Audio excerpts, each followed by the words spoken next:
Bueno, muy buenas tardes, muy buenas noches, muy buen día, porque esto es lo que tiene en los canales de YouTube, ¿no? Que esto después la gente lo ve, cuando se lo cruzan las redes. Esta es la vuelta de Faro Latinoamericano. Volvemos porque lo que está en juego es el futuro de la región, el futuro de cada una de las patrias latinoamericanas y de la patria grande en su conjunto. Entonces, por eso vuelve este Faro Latinoamericano. Ya está, ustedes pueden ver en pantalla a nuestra querida Adriana Sardina, a quien aprovecho para darle la bienvenida. Adri, ¿cómo estás?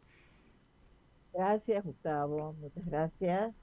Y vamos a darle la bienvenida a nuestro invitado. ¿Lo vas Sí, a presentar? claro, por supuesto, porque se acaba de dar la segunda vuelta en Colombia, con un resultado que a muchos y a muchas de nosotros y nosotras nos ha conmocionado, nos ha conmovido. Esperábamos otro resultado, claramente, pero para saber de primera fuente, justamente por qué se llega a este resultado, cómo se prevé el futuro para Colombia, cuál puede ser el impacto que tenga el mismo en la región, está con nosotros Cristian Arias Barona, politólogo, analista político, docente e investigador colombiano, radicado aquí en Buenos Aires, a quien le damos la bienvenida. ¿Cómo estás, Cristian? Muy bien, la verdad que es un momento bastante propicio, pertinente para hacer estos análisis, así que les agradezco enormemente también por esta invitación de poder compartir con ustedes y su audiencia algunas apreciaciones sobre lo que está pasando y lo que se puede venir también para Colombia y la región. Claro. Cristian, quisiera empezar por este principio que nos sorprendió realmente, ¿no? Y estas estrategias de los outsiders, como el caso de Abelardo de la Espriella, eh, como característica de las derechas extremas o de las derechas en general, estas campañas de desinformación, redes, las apropiaciones de los símbolos. En el caso de Colombia, la utilización de la camiseta del seleccionado colombiano, el saludo militar, el tigre, el machismo, etcétera, el discurso de odio, que no es menor, obviamente. Eh, ¿Qué lectura podés hacer siendo que la mitad de los votantes colombianos apoyaron esta opción casi como un espejo de lo ocurrido en la Argentina en el 2023? A ver, yo lo primero que diría es una mitad a pesar de que se reunió toda la derecha, ¿no? Yo creo que ese es también un punto de vista o una perspectiva que yo trato de darle para entender esto, porque nosotros exactamente hace 2 décadas vimos repetirse algo que está pasando ahora, ¿no? Un pacto de compromiso de las élites que es la que le permitió sedimentar el uribismo y darle continuidad para que completara esos 8 años y posteriormente renovarse en 2010 con Juan Manuel Santos, en principio como continuidad de ese uribismo. Entonces yo creo que hoy esa derecha puso todo, ¿no? Puso todo su esfuerzo, toda su maquinaria, toda su arquitectura para poder derrotar al pacto histórico y lo logró con un estrechísimo margen, ¿no? Con menos de un 1%.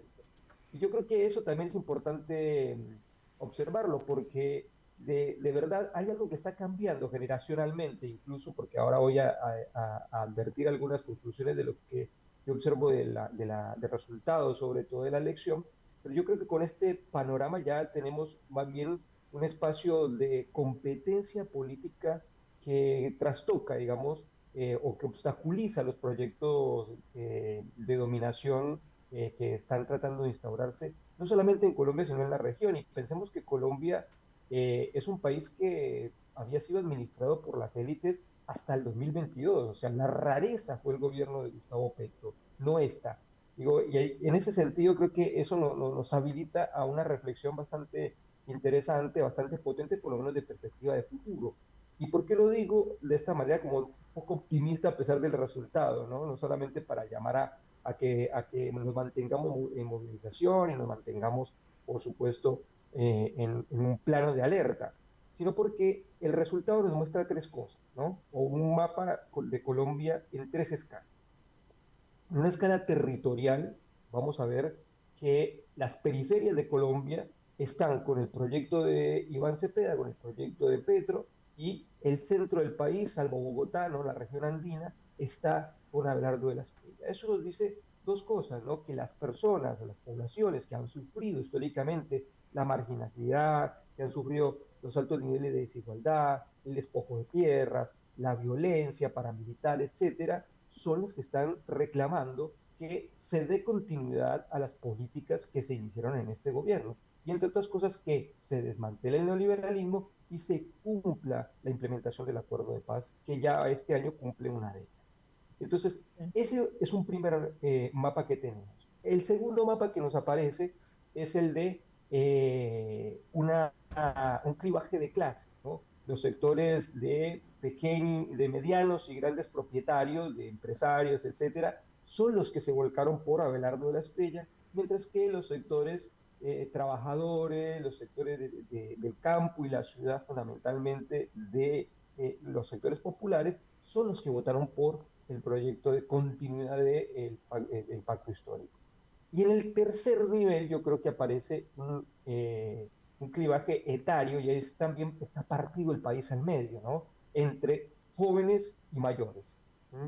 Y yo creo que esto es un aspecto clave que en estos días he estado reflexionando, que podría potenciar la posibilidad de que realmente haya un obstáculo a que el programa de reformas y privatizaciones que pretende hacer Abelardo de la Espriella tenga cierto muro de contención.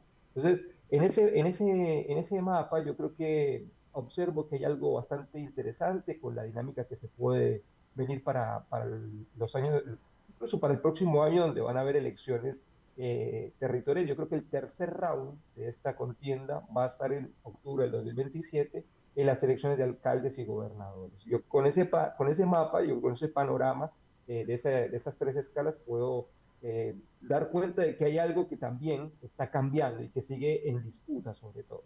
Claro, porque Cristian, digo, nosotros Claro, viendo claro. viendo esto a la distancia, por supuesto, nos preguntábamos justamente cuáles son a partir de ahora esos desafíos que va a tener el campo nacional y popular, si se quiere, para sostener el proyecto político que impulsó el gobierno de Petro, que trajo buenos resultados para el pueblo, pero que electoralmente le faltó muy poquito, porque le faltó muy poquito para tener continuidad. Sobre todo en una Colombia que por primera vez en su historia es gobernada por los sectores populares.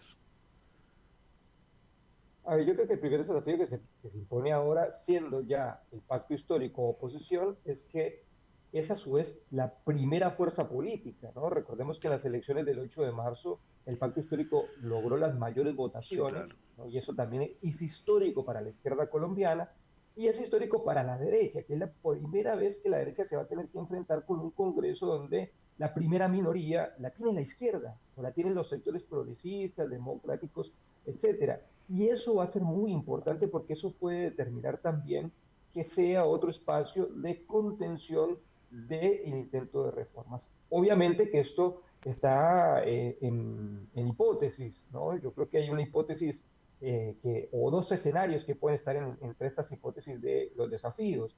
Uno, y creo que sería el que más está hoy en perspectiva positiva, digámoslo, es el de un pacto histórico que logre ejercer una resistencia tal o una oposición tal que configure una especie de empate catastrófico, empate hegemónico, diría, ¿no? Mm. Porque le puede impedir a Abelardo de la Espriella y al uribismo, que es el que lo acompaña hoy. La verdad es que toda la maquinaria política, toda la infraestructura del gobierno se la va a poner el uribismo.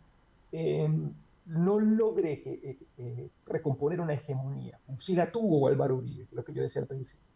Bueno, en ese empate creo que tendríamos la posibilidad de recomponer fuerzas para en un 2030 volver a gobernar desde ese campo popular. Entonces, ese Claro. me parece que es un escenario. El otro, ¿no? Es un escenario donde una fuerza no logra, la fuerza de oposición no logra concitar, digámoslo, la fuerza suficiente para contener en las calles, etcétera, y se reedita el neoliberalismo de guerra, que fue lo que se nos impuso con fuerza de contrainsurgencia, intervencionismo estadounidense, etcétera, durante los primeros años del siglo XXI.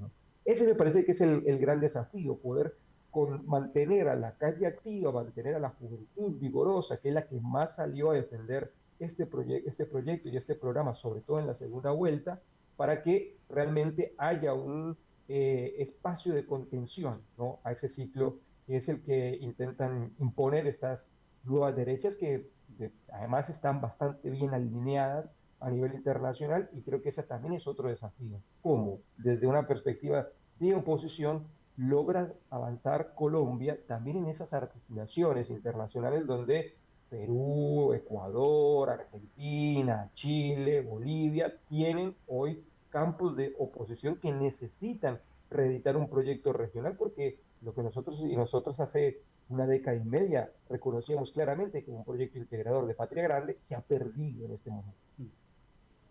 Claro, claro. Cristian, fue una pelea voto a voto, ¿no? Realmente. Y en este sistema electoral colombiano, ¿cuál es el papel que cumplen las empresas privadas de software que participan en el procesamiento de datos y en realidad cómo funciona el sistema de votación en Colombia? A ver, hay una situación que se dio justamente el domingo, porque lo primero que nosotros tenemos es el preconteo. Un preconteo que en el caso colombiano se ha aceitado de un modo que da resultados, la verdad, demasiado rápido y de algún modo bastante prematuros, a mi modo de ver. En ese caso, además, hay intervención, como bien señalabas, de empresas privadas. Ah, Básicamente el proceso es observado y es fiscalizado tanto por los testigos de los partidos como por observadores internacionales hasta el conteo en las mesas, ¿no? Ahí se llenan unos formularios que tienen tres fichas, digamos, que se separan, donde se tienen que colocar en todos la misma información. Uno queda para, se envía para la transmisión de los datos del preconteo, eso lo recibe pues una empresa privada. Hay otros que quedan para la registraduría, ¿sí? Y en eso que se va sí, para el preconteo, en realidad es un proceso que es hasta divertido porque con toda la tecnología que hay hoy, hay una parte que se dicta por teléfono a 27 centros de recepción de datos. Y esos centros de recepción de datos, en este caso administrados por la empresa Thomas Gregg Sons, mm, procesan esa información como si fuese un call center, ¿no? Lo transcriben, lo pasan por una nueva máquina que ahí interviene un software de otra empresa privada, y finalmente la empresa Indra la que transmite la información escaneada a través de los boletines que nosotros terminamos viendo, que presenta la registraduría básicamente por televisión o por los medios, porque lo sube a una página. A una página. Entonces, en todo ese proceso hay una intervención de actores privados, algo que, fíjense ustedes, ya había prohibido de algún modo el Consejo de Estado en Colombia en el año 2018. Hay una sentencia que obligaba a la registraduría a desarrollar un software propio que pudiera ser no solamente de soberanía nacional, sino también auditable para todos los partidos y sin la posibilidad de que intervinieran terceros externos, como en este caso ocurre, donde, por ejemplo, en la primera vuelta se denunció que hubo cambios en la base de datos de votantes, que hubo incluso filtraciones en el caso de la segunda vuelta. Entonces, todas estas irregularidades que propician, no sé, la vulnerabilidad de un sistema para que se pueda cometer un fraude, son las que terminan estando al descubierto precisamente por los intereses, no solamente de actores privados, sino los actores políticos que permiten que esos actores privados sean los que administran el sistema de transmisión y de conteo de las elecciones. Cristian, claro, digo, lo mirábamos al presidente electo de Colombia, trazábamos ineludiblemente paralelismos con los discursos violentos de Bolsonaro, los discursos violentos de Milei, estos discursos que siembran violencia, que siembran odio, y puntualmente en Colombia, con la memoria del conflicto armado, con el paramilitarismo, con la violencia política, digo, ¿cómo todo eso puede, de cara al futuro, ganar protagonismo con un presidente de este estilo o perder protagonismo, digo, cómo se puede seguir juzgando los crímenes de lesa humanidad, cómo se puede avanzar en la búsqueda de justicia y demás. Empiezo por lo último, ¿cómo se puede seguir avanzando para conocer la verdad del Claro. conflicto? Es decir, para que se sostenga la JEP, para que se sostenga todo el sistema de justicia transicional, porque no es solamente la JEP. Para que se sostenga eso, creo que tiene que haber conciencia popular de la necesidad de recuperar nuestra memoria histórica y de que haya realmente un proceso de verdad Mm, sobre el conflicto. Y eso se tiene que defender con movilización social, ¿no? Con acción popular. Un consenso activo de la sociedad es el que tiene que garantizar que eso se mantenga. Yo creo que hay, por lo menos por ahora, en lo que tenemos hasta a la fecha de hoy, hay una masa crítica robusta que puede permitir eso, que puede contener eso, pero yo creo que lo más preocupante es lo otro que decías al principio, ¿no? Porque el gobierno de Abelardo de las Pellas seguramente o probablemente se modere en algunas decisiones, va a tratar, va a también tener que incluso conciliar algunas posiciones con los aparatos de los partidos con los que está haciendo la configuración de su gobierno y de algún modo puede tomar decisiones un poco más razonables, ¿no? Más allá de que va a tratar de desmantelar y desprestigiar todo lo que pueda lo hecho por el primer gobierno del pacto histórico. Pero yo creo que lo más peligroso va a ser el discurso público que tenga el presidente, porque a diferencia de la sociedad argentina, creo que la sociedad colombiana no solamente tiene unos reflejos, ¿no? Donde hay una memoria muy cercana del paramilitarismo, sino que está todavía parte de esa estructura intacta. Entonces, eso me parece que es lo que puede ser más peligroso para que en los escenarios donde la movilización social intente impedir que se desmantelen sus derechos, estos sectores procuren actuar por mano propia para tratar de precisamente sobreponerse a él. Eso me parece que sería el escenario más difícil, ¿no? Más conflictivo, más agudo y de mayor violencia seguramente, y por eso creo que es lo más peligroso. Y es que ahí creo que hay que ser muy responsables y hay que ser muy creativos también en las formas de creación de acción política que se van a desarrollar en los próximos tiempos, ¿no? Yo creo que ahí también los ojos del mundo puestos en Colombia van a tener que jugar un papel muy importante, el periodismo crítico y todas estas redes de información que se han dispuesto en el último tiempo, incluso para dar a conocer tanto los logros del gobierno como los intentos de las derechas de intrometerse en el proceso colombiano, van a ser cada vez más necesarios en ese caso. Claro, en el mismo sentido que estabas haciendo este relato, Cristian, em, ¿cómo evitar que la confrontación política transforme al adversario en un enemigo, debilitando esto, la convivencia democrática y el reconocimiento de la pluralidad, ¿no? Esto es sumamente preocupante. De alguna manera ya lo comentaste, pero a nosotros nos produce eh, temor. Esta es esto es lo que sentimos, ¿no? Nos asusta mucho. Bueno, el cómo hacer eso es bastante, bueno, que vamos a tener que ir viendo en el desarrollo de los próximos días también cuál es la conducta el nuevo bloque del gobierno. Digo el bloque porque, por supuesto que está Abelardo de la Espriella, puede ser que actúe, como decía, con cierta moderación desde el lugar de gobernante, ¿no? Pero trate de, no sé, atizar la violencia en su discurso público o hayan actores que lo logren contener de algún modo. A mí me cuesta también igualmente creer que él ese tono lo vaya a bajar, ¿no?